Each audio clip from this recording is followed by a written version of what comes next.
આમોદમાં ગણપતિ દાદાની ભવ્ય શોભાયાત્રા નીકળી હતી। ગણપતિ બાપા મોરયા, આવતા વર્ષે વહેલા આવજોના નારા સાથે ભક્તોએ ભાવભીની આંખે શ્રીજીને વિદાય આપી। આમોદમાં ભાદરવા સુદ દસમના દિવસે ગણેશજીની પ્રતિમાઓનું વિસર્જન કરવામાં આવે છે। આમોદમાં પ્રાચીન ગણપતિ મંદિરે આરતી ઉતાર્યા બાદ ગણપતિ દાદાની દબદબાભેર શોભાયાત્રા નીકળી હતી। આમોદમાં ડીજેના તાલ સાથે નીકળેલી ગણેશજીની શોભાયાત્રામાં દેશભક્તિ ગીત, ભક્તિ ગીત, ટીમલી, રાસ ગરબા ઉપર લોકો મન મૂકીને ઝૂમી ઉઠ્યા હતા।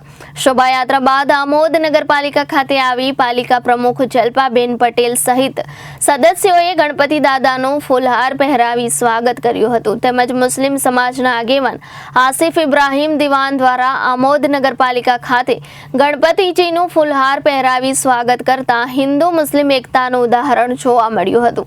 આમોદ પોલીસ સ્ટેશને ગણપતિ દાદાને પોલીસ જવાનો દ્વારા વર્ષોની પરંપરા મુજબ સલામી આપવામાં આવી હતી। ગણપતિ દાદાના મંદિરેથી શરૂઆત થયેલી શોભાયાત્રા પરંપરાગત રૂટ ઉપર ફરી હતી। શોભાયાત્રાના રૂટ પર શ્રીજી ભક્તો માટે સેવાભાવી વ્યક્તિઓ દ્વારા ઠેર ઠેર ઠંડા પાણી તેમજ શરબતની વ્યવસ્થા કરવામાં આવી હતી।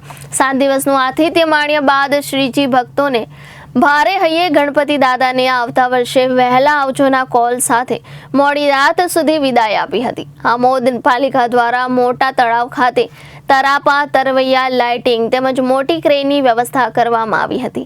ગણપતિજીની શોભાયાત્રા દરમિયાન કોઈ અનિચ્છનીય બનાવ ન બને તે માટે સમગ્ર રૂટ પર પોલીસની ચુસ્ત નિગરાની હેઠળ શોભાયાત્રા શાંતિપૂર્ણ માહોલમાં સંપન્ન થઈ હતી।